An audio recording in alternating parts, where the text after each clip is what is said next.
What happens when you overstimulate your brain with a full day of mindless scrolling and then hit the brakes by jumping into a sensory deprivation tank?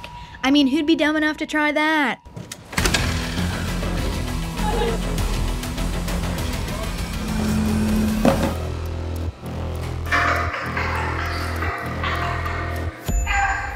Recently, I've learned that I need people more than the internet. Seems obvious, I know. But harder than you'd think to actually do. And so my screen time has dropped hard, from 7 to 9 hours a day to about 2. And that new screen time number is primarily texting with my friends. So yay, me! Go me! I beat my phone addiction. I'm happier, or at least better able to deal with unhappiness? Does that make sense? But what made it so hard to kick? What exactly is so addictive about this thing? I think a big part of it is this: the infinite scroll. It's the super simple, seemingly invisible user interface that wastes an estimated 200,000 lifetimes a day, and whose creator, Aza Raskin, has publicly regretted ever inventing it in the first place. We've just invented a gun, and it can be pointed at anyone. But why is it supposedly so bad for you? And what happens if you gorge yourself at this all-you-can-consume buffet of content?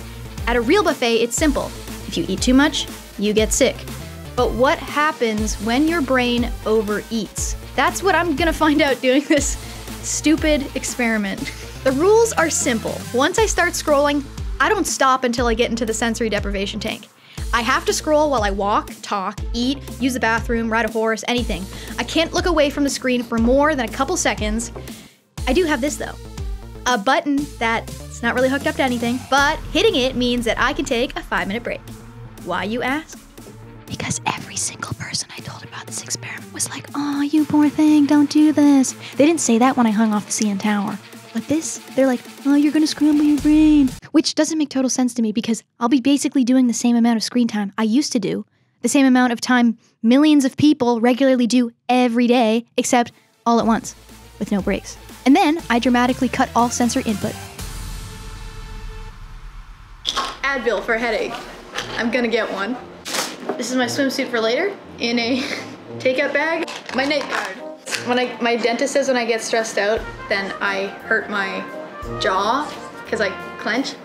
So I only wear it when I sleep, but I'm gonna wear it like this, and it makes me talk like a baby. Brought my blankie from home. Why'd you bring your blanket? Because I figured this would be really stressful, and I would probably go crazy. I love my job. Quick history lesson. Before the scroll, the internet was just pages that you had to click through. Then, in 2006, engineer Aza Raskin invented the infinite scrolling design pattern, which was later refined and developed into a JavaScript plugin by Paul Irish.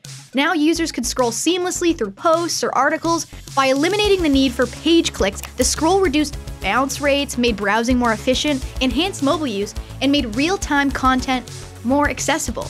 All great stuff. So why in 2019 did Raskin tweet, "One of my lessons from the infinite scroll, that optimizing something for ease of use does not mean the best for user or humanity?" What can we do to have more of a setup in Magic Shadows in terms of the grid and all that stuff? Raskin tweeted his regrets because, unbeknownst to its creators at the time, the endless scroll exploited a heuristic or mental shortcut that many people naturally use, the unit bias. Human beings are naturally motivated to complete a unit of something. The tendency is to believe that whatever amount we're given of something is the right amount. If I put out a bowl of candy, on average, people would take one. If I put out a spoon, they take a few more. A scoop, and they're filling their pockets. When the infinite scroll is everywhere, the same thing happens. Since the amount of content is endless, we keep swiping to clean a plate that can never be cleaned. I normally have nothing in my brain, and now it feels like there's a lot of things in there that I don't want them to be. And it feels really heavy and it hurts.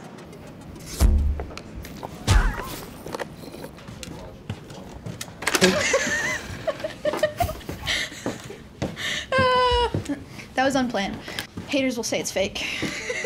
Heuristics are mental shortcuts that allow people to solve problems and make judgments quickly and efficiently, allowing people to function without constantly stopping to think about what they're doing. The scroll hijacks this autopilot, but sometimes we need to stop. I mean, how many times have we all gone online to do one thing, only to get distracted for hours with something else? And how many times have we beat ourselves up for it? But you know what? Like Sean says to Will 10 times in 47 seconds in my favorite movie, Good Will Hunting. It's not your fault. And really it's not totally anyway. There are legions of very smart product designers out there who know that the most successful products are the ones that are habit forming.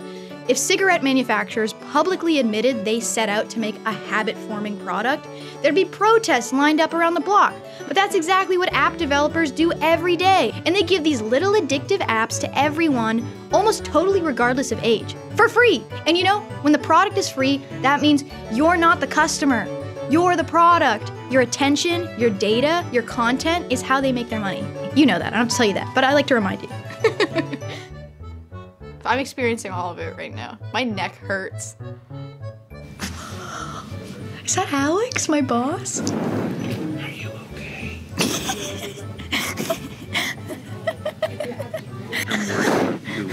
You're not gonna go insane, are you?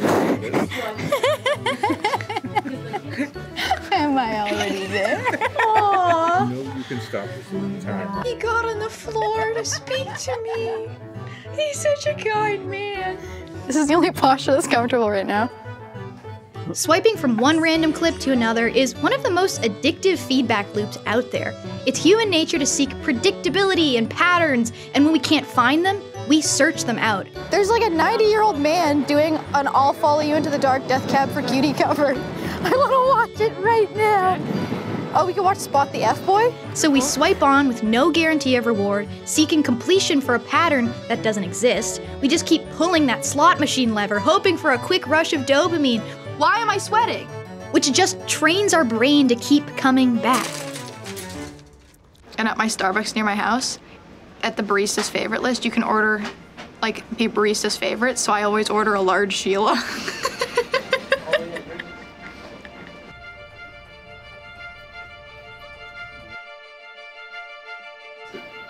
I'm so exhausted.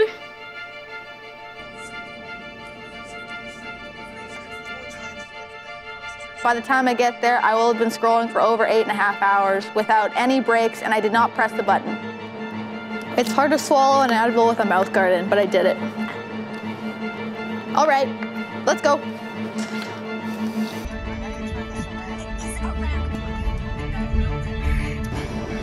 I don't remember what happened here other than I was very angry.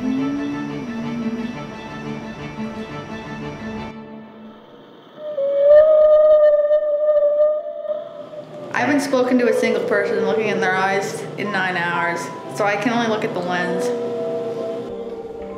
It's actually hard to put the phone down. Like, I actually can't. I can't! I don't want to let go of it. Like, my hand doesn't want to. Like, I'm not being extra. It's like my hand doesn't want to. Put it down. I feel so bad. Like, she looks so lonely and sad. I don't know what to do now. I just want to give myself a hug. I feel like I'm forgetting something. Oh my god, I'm 11. You can stretch and you're floating.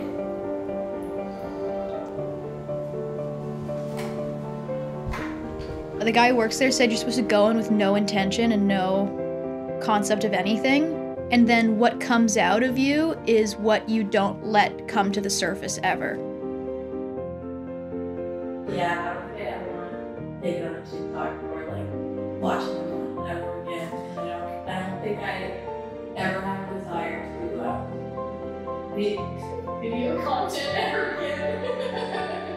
I did my undergrad degree in making content. I love making content. I love telling stories. After 8 hours of this, that's bad. That's really bad. That's like my passion. That's like what I like, that's my whole thing I want to do for the rest of my life.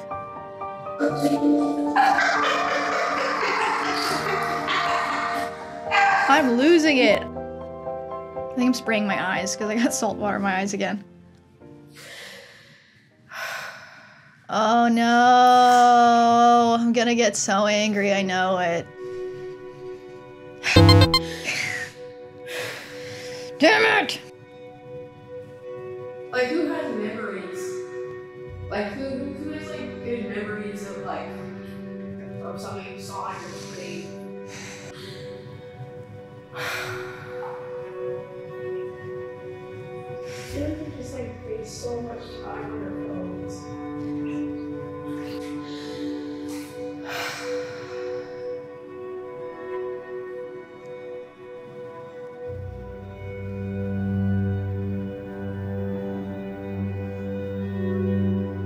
Should I pause it? You have something to say? Yeah.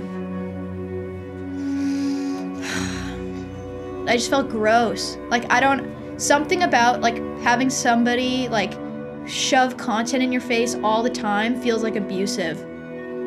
The part that hurt the most about my screen time was when I did the math. Like I said before, I averaged about 7 hours a day. That's about 106 days a year. Say I lived to 74, that's 14 and a half years of my life scrolling. 14 and a half years chasing a reward that doesn't exist instead of doing literally anything else. Seriously, it made me really mad. It's not the content itself so much as the way it's presented. It is a freaking buffet. And none of us would eat a buffet every day. We'd be miserable. We're dead. And I'm positive I don't want to spend such a massive chunk of my life consuming content. Wizards of Waverly Place reunion. 7 red flags you should never ignore. Sagittarius, February 2023. Trying to escape. If you're considering getting your screen time down or quitting your phone cold turkey, I put some links below to maybe get you started, and no one's paying me to link this stuff. I just went, now it sounds like I definitely paid somebody to link this stuff, but I didn't. I just went around asking friends how they managed to claw their attention away from this little beast. And if you have any tricks or tips for managing this stuff, please, please, please share them in the comments, just for me. I just want to know how to keep this habit gone. Or maybe you don't want to, maybe you love your phone too much. Do whatever you want. Do whatever you want, don't care. I do, watch our videos. No, seriously, okay.